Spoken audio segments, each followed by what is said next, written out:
FSN Radio. It's all about what's next. Go to financialsurvivalnetwork.com and sign up for your free weekly newsletter. You'll also get 3 free reports. The Financial Survival Network. It's all about what's next.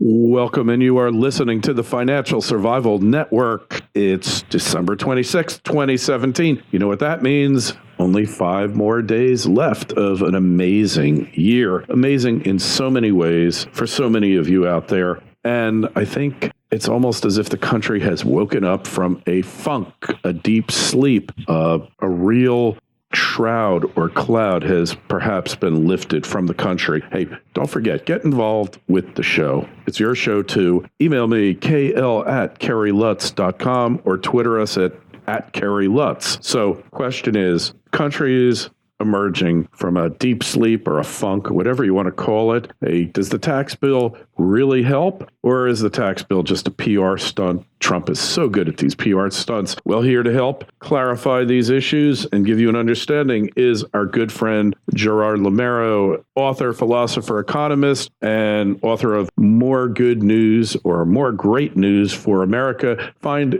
Gerard at greatnewsforamerica.com. I should say that's his upcoming book. Gerard, welcome back. So what are your thoughts? Well, it's great to be back with you, and I think that the malaise is over. The 8 years of malaise that we sat through, the recession that didn't want to end, I think is beginning to really thaw, and I think this tax bill is significant. I think it has given a shot in the arm to an economy that was already on the rise. I think it's going to further enhance GDP. Right now, we're looking at a revised GDP in the 3.2, 3.3 range and growing, accelerating. I think that by the time we hit the elections next year, barring some catastrophic event that we're unable to predict accurately at this time, we're going to be looking at a GDP in the 4% plus range, and I think it's going to be a significant growth spurt. And I think Donald Trump is largely the author with the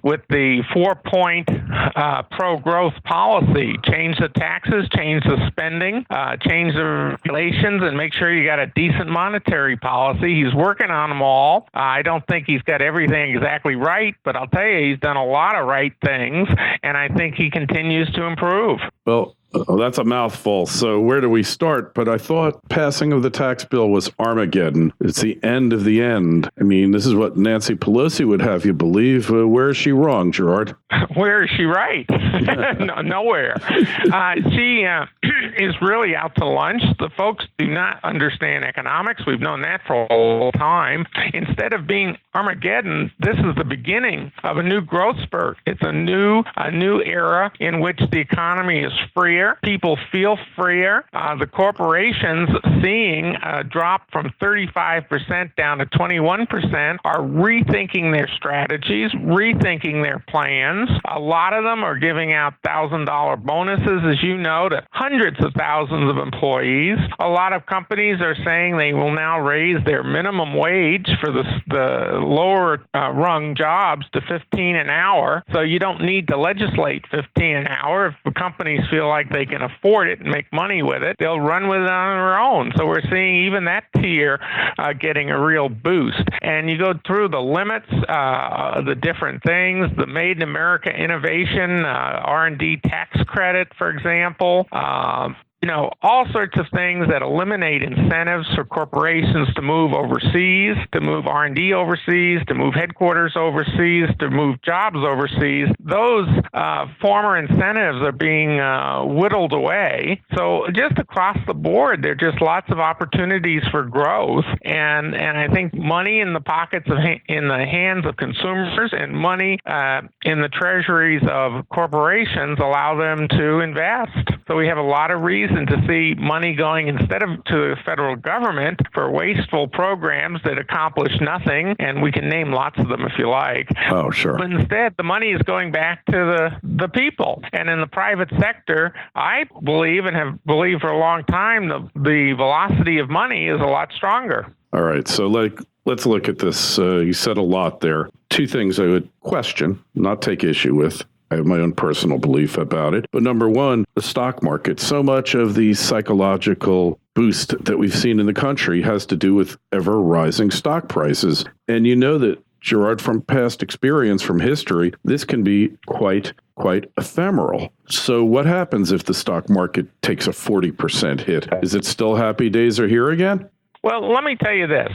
I think the cause and effect implied in your question is the other way around.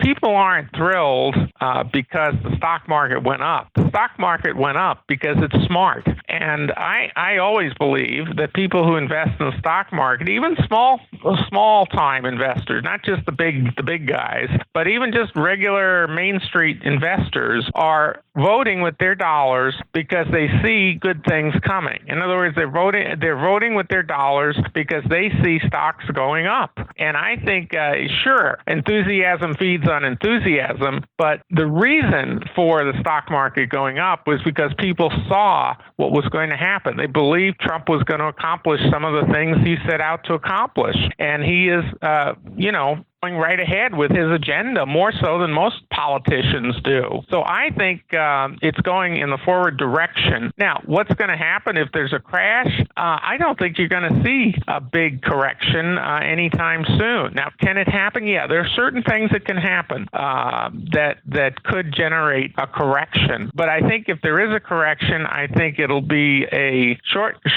and small correction, and it'll keep growing after that. Okay, now I'm bullish on the situation. All right, so let's look at AT&T because you held them out as an example. Their net income in 2016 was $13.333 billion. Okay, they paid approximately $6.5 billion in taxes. They paid at one of the highest effective rates of any publicly traded corporation out there. Now, presumably, they're going to save approximately 40% on their taxes. Right? 40% of $6.5 billion is almost $3 billion they're going to save in taxes. They have 100,000 employees. They're giving $1,000 each to 150,000.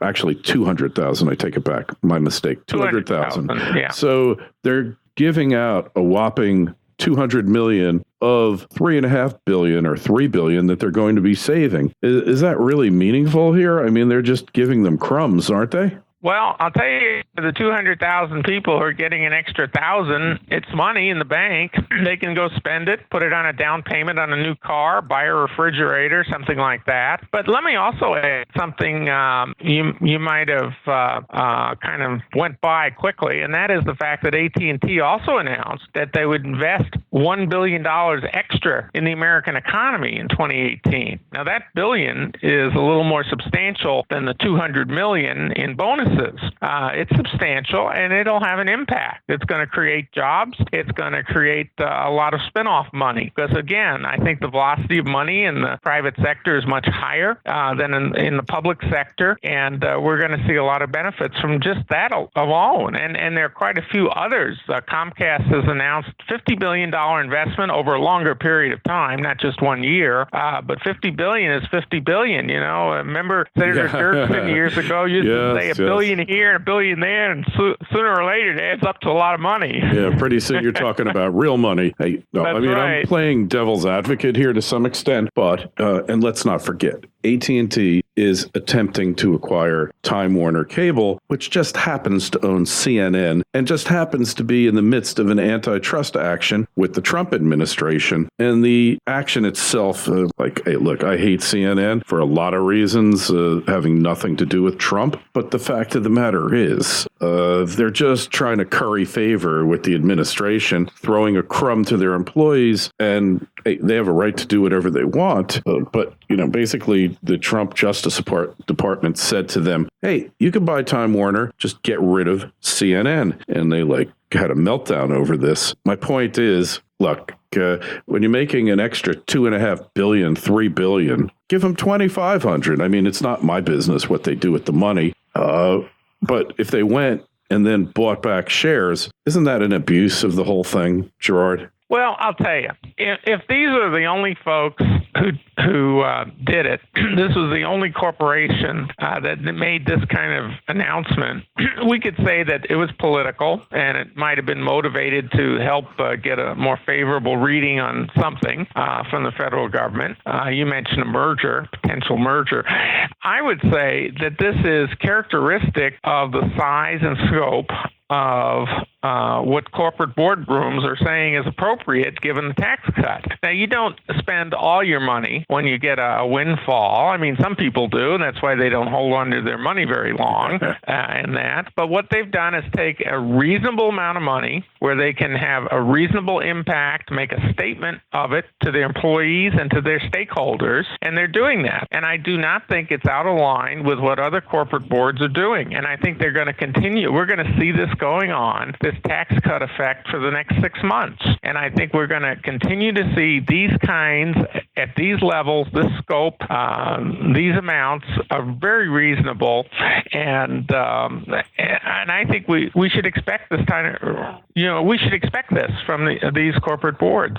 Hey, and I'm all in favor of it. Don't get me wrong. No, I'm not. They should be getting it. I just think, hey, and let's not forget, a guy who's making, let's say, $50,000 a year is going to pull in another $2,000 to $3,000 a year as a result of this tax cut. So between the tax cut and his $1,000 bonus, just assume it was $50,000. I think it's going up to $150,000, I think, for AT&T. But that could potentially be $3,000 to $5,000 more for somebody who's making $50,000. That's meaningful, and I do believe that's 5 or 6%, 5 or 6% of their gross. Yeah. So there's 13 companies that pay the highest effective tax rate in the U.S., and it's not whom you might think it might be. Number 13 is a company called Technip FMC. I think they make truck parts and stuff. Their effective tax rate is 40.7%. Quintiles IMS Holdings, I have no idea what the hell they are. The Williams companies, I think they used to make pinball machines. Now they're in insurance, energy, pipelines. 41.6%. Nordstrom's. This is like a great poster child for this tax cut, Gerard. Do you know what their effective tax rate is? I do not know that. Yeah, I know you didn't, because I just looked it up. I didn't know it before I looked it up a couple days ago. 41.6%. That's incredible. Yeah, so they're paying more. I don't know what Washington State's tax rate is. Kinder Morgan, I do know that's an energy producer, 41.6%. Aetna, all right, we all know who Aetna is, right? They come in. Right. They come in on the scales here at number 8, 42.1%, and they're moving out of Connecticut for good reason, because Connecticut hates people that make money. It's going to be big money for these companies, because some of them it's going to result in a 50% cut. Some of these are combined state and local, so you don't really know, and federal. Anthem, all right, one of my favorite companies, Health Insurer, 42.1. Let's just go to the highest of the high. Amazon, who you would think would have every tax base covered, Gerard, you would be wrong in thinking that. Their effective tax rate's 45.6%. Let's just go to the number one, Johnson Controls. That is a Rust Belt company. They make stuff. They actually make stuff. Get a load of this tax rate, 47.9%. So for these companies, it's great. For Apple, Google, and Facebook and whomever, they're not paying much in taxes at all. For GE, this could result in a big tax increase for them because, Gerard, since I've been alive, since I've walked the planet, I probably paid more federal income tax than GE, right? So they could use it. They're pretty famous. But I'm actually in favor of complete elimination of the corporate income tax, because it costs these companies billions and billions of dollars to come up with it. The shareholders actually pay it, and the consumers actually pay it. What is the point of a corporate income tax? It's really, if we had no corporate income tax, do you know how popular this country would be for new businesses, et cetera? Mm-hmm. Sure. So in any event, hey, so there's a great article today, and I know you're a real Trump booster, love his Twitter feed like I do, and the Boston Globe, which is known as the New York Times North, even though they don't own it anymore, was caterwauling about Trump's Twitter feed. And right. It was just a hysterical article. I mean, they were like, but it's not presidential, but he says things that upset people. What are we going to do here? I would postulate to you, Gerard, that had he not used his Twitter feed the way he did, he would have never become president. Well, I'll go one step further. Back to my previous book that came out in January 2016, with my 10 predictions for the presidential election, 9 of which came true, and just mentioned that one of those had to do with the media. And in historic presidential elections in American history, there's been about 7 of them, and 2016 was one of them. We always had a change in the mainstream media. It always changed, from the pamphlet to the newspaper, from the newspaper to the magazine and the urban press, television eventually. This was a change in the mainstream media. The mainstream media is no longer. I call it the old mainstream media. Their business model is broken. They're laying off people. People don't have credibility in the mainstream media. And instead, the new media, the social media, and talk radio has become the new dominant media in America. And Twitter is part of that. And Trump has adopted the new media, just as other previous presidents in historic elections did the same thing. They adopted the new media and used it, exploited it, communicated to the American people with it. So we are seeing exactly what I predicted, and we're seeing it in a way that benefits the new president, as you would expect a new president to take advantage of whatever communication opportunities are out there for him. He's done it, and it's worked to his advantage. It's upset a lot of people, and I say, so what if it's upset people? It upset me once in a while too, but basically he's accomplishing his objective. I've never been upset. I think he got a little overboard in certain respects and probably was sorry that he made certain tweets. But look, who doesn't say stupid things? I mean, every day I say something stupid, at least one thing. He's less than perfect, but of all of the media approaches that he's used, by far the Twitter feed most effective, because the average American's got the attention now, Gerard, of a tsetse fly, and really 140 characters, now it's 280 characters because they upped it, really is about all most Americans can handle. So be it. But the idea that he might upset people, that North Korea is going to shoot off an ICBM because of his Twitter feed, look, the man is a master brander. So when he looks at a Marco Rubio and calls him Little Marco and Lion Ted and Low Energy Jeb, this is what the Democrats have always done. They've just basically defined your adversary before he can define you. And effectively, he was defining himself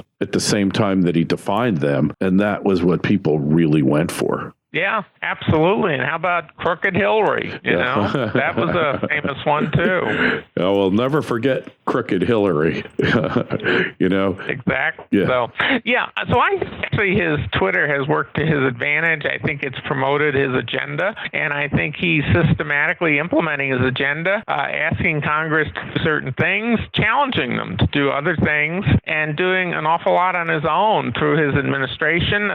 Presidential administration has a lot of power. They've got a lot of, if you will, pivot points that they can pivot around, and they're doing just that. And they're doing it extremely effectively, better than anybody believed that it could ever be done. And, what I love about the Twitter feed, Gerard, is your dislike of the old line, what I would call the legacy media. The mainstream media, it's totally altered the news cycle because they're no longer setting the terms. They wake up, they've got somebody who's barely gotten over their hangover waking up at 4 a.m. to check out Trump's latest Twitter feed. And then it's like they go into the battle room. All right, you do this, you do that. Come on, we gotta get on this immediately or we're going to get outscooped by the other networks. And they don't know which way is up. I mean, this is really so much fun to watch. And, they're basically his lapdogs, and he does what he wants with them, and they're powerless to resist.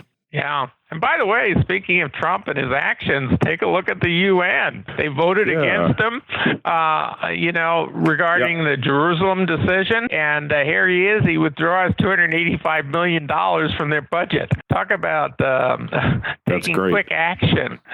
He gave them a quick response and a definitive one. And then the folks who voted with the U.S.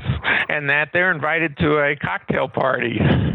Hey, we've had this thing with the UN for a long time. I could never understand why my parents really hated the UN, UNICEF, and all that when I was a kid. Right. And they hated it for a really simple reason that I didn't understand.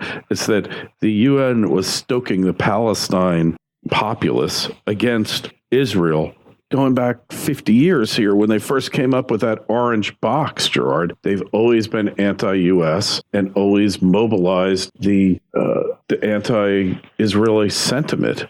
And that's why my parents hated them. Well, there's so many other reasons not to like the UN. We could just go down the list. It's just an international global kleptocracy that needs to be cut down to size, right?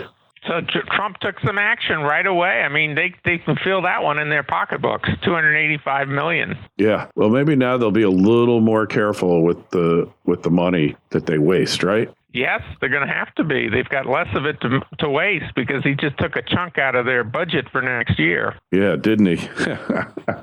Yeah, great things. So, hey, your new book, tell us all about it. More Great News for America. It's a takeoff on the previous book, Great News for America, that was a success in predicting a lot of things that happened. So the next book, More Great News for America, builds on that. And I answer a question that people have been asking me all over the country. So I decided partly to answer it in the book. And I actually answer it in the book, but that's part of the reason for the book. And that is, why were the polls so wrong? And why were my models so right? Why was I able to predict almost every electoral vote that Trump carried, and other people, the polls were wrong? And, I got an email the next morning after the election from one of the top polling firms in the country, and it was very short and sweet. They said, "You were right, we were wrong. Congratulations."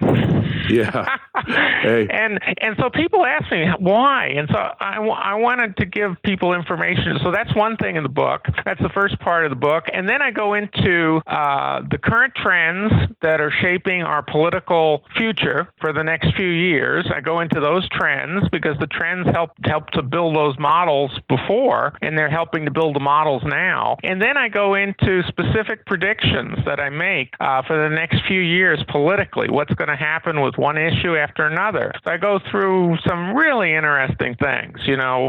Why are the models so good? Why are the polls got problems? And what's going to happen in this country politically? And I go through a lot of that with some very specific predictions that I think people will be fascinated with. Even if they disagree with my predictions, I've got a great track record, but I don't hit everything right. So maybe they'll disagree with a few, but that's all right. I think it opens people's minds to the possibilities of what's going to happen. And you will remember that we were also predicting the victory of Donald Trump almost from the very Absolutely. get-go. We were right on there with you. Unfortunately, I made the mistake of not writing a book about it, but I've got dozens of shows where I said he's going to win. I knew it. Yeah. I told you, I knew it. I realized it when I saw him at Freedom Fest, which is a libertarian get-together. I'm a libertarian. Right. And, he was a last-minute addition.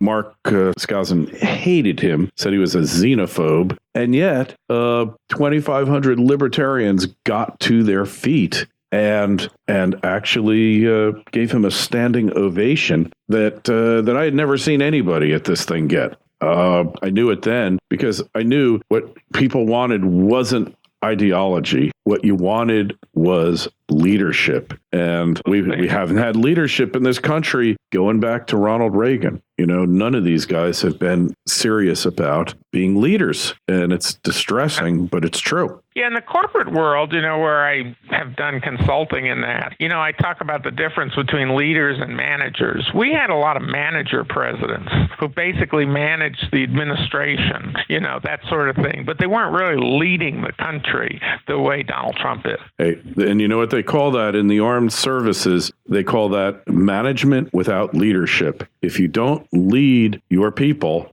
then you're not really doing an effective job of managing. People need to be led. And that doesn't mean, bossed around and ordered around and screamed at, although I know for a fact that Trump does his share of that. But it isn't just about managing them through fear, because that doesn't work. You know it and I know it. You've been in enough corporations to know that fear of losing your job is not going to get people to do a good job. It takes a lot more than that. You have to provide vision, and you have to make people believe in themselves, and you have to have reasonable, obtainable goals. And that's the great thing. I knew the White House was straightening out when he appointed General Kelly to head up, to be his chief of staff. It was a masterful stroke, and, it marks a turning point, not so much in the administration, but in the perception of the administration. And I think Kelly has been instrumental in getting rid of a lot of the leaks and a lot of the cross-messaging that was taking place. Yeah, I think it's been running a lot smoother. Hey, he's done a good job. Yeah, he's, you got to look at what he had to work with. And I mean, everybody was leaking in the damn place, Gerard. Everyone was leaking there. I don't care what anyone says. I think, you were looked upon strangely if you didn't leak. But there they were, man. He got it together. It's a much more efficient operation now, and he's really made a big difference. Yeah, well, don't forget, he was, used to running a large organization, but not a country. There's quite a bit of difference between running the White House and running, a series of properties, enterprises around the world. And, there's a little bit of on-the-job training, but he certainly had the skills to be a leader, and he certainly demonstrated that in the campaign, and he certainly is an excellent brander, and he has created a brand for himself and a style. And a lot of people are following him, and the country's starting to fall in place. And by the way, one thing I'll mention about the tax bill, which I have mentioned and I've heard others pick up on, I don't know if they thought of it themselves or just went on TV and said it, and that is the fact that I think the tax bill was a true tipping point. I liked the Tipping Point book when I read it, when it came out a long time ago, but I think it's a tipping point because I think the congressional leaders may see the fact that there's a benefit in working with Trump as opposed to always opposing him, which is kind of the way they started out. And that may make a huge difference in 2018. Totally agree with you. In fact, I wrote an article because I can't write a book, but basically get ready for the next tax cut, the next round, because the economy is going up. It's exactly what Reagan did. But I think that this tax cut, the next one, will be even more consequential for the simple reason that there was, I liken it. They always say getting legislation passed in Washington is like making sausage, right? I think it's more like taking the whole extended family out to dinner and trying to get them to agree on a restaurant and what they want. Like, the real greedy in-laws, the schnorrers, as they'd be called in Yiddish, they're looking for lobster, right? And, the other ones want pizza. The kids want pizza. And the other ones, some of them want Mexican and Chinese. So you take them to a buffet and you get off for $9.95. And that's what this tax bill's like. It's a buffet of some very unappetizing items with a few really good items thrown in the mix, and somehow it worked. Yeah, that's a good analogy. Yeah, so we're going to see tax cut number 2, where that really results in meaningful tax cuts for individuals, and we're going to see some other rationalizing of the tax code to really reform it, which that we didn't see here. Let's face it, there's a lot of rules in there that make it more difficult. Yes, for anybody making less than $50K, they can use a 1040 easy postcard instead of a form, so they just have to throw a stamp on it, and wonderful. But there's more. My point is more work to be done, but this tax cut was passed by Trump, specifically with that additional work to be done in mind. And part two is going to be a higher end buffet. If this buffet, if we liken it to casinos in Las Vegas, if this was the circus buffet, the next buffet will be the Bellagio. Right. And we even got a little down payment on Obamacare repeal, too.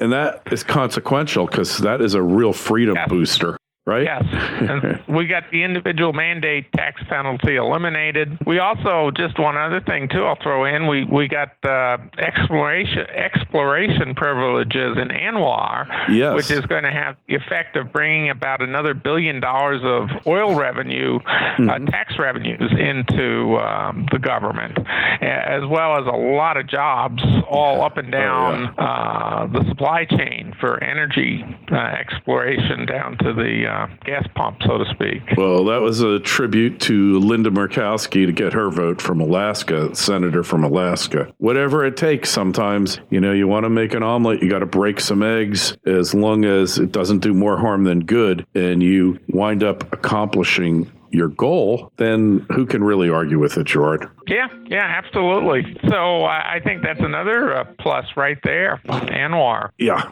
All right, Gerard, we got to go. Just tell us where we find you. Well, they can find any of my books on Amazon, and they can find lots of stuff on my website. I think I have about 100 web pages. Oh, my God. It's greatnewsforamerica.com, greatnewsforamerica.com. The new book coming out in early 2018 is going to be more Great News for America. All right, excellent. And find us financialsurvivalnetwork.com, Twitter feeds at Kerry Lutz, email address kl@kerrylutz.com, and the Facebook page Financial Survival Network. Gerard, we'll talk to you again real soon. I look forward to it. You have a great new year. FSN Radio. It's all about what's next. Go to financialsurvivalnetwork.com and sign up for your free weekly newsletter. You'll also get 3 free reports. The Financial Survival Network. It's all about what's next.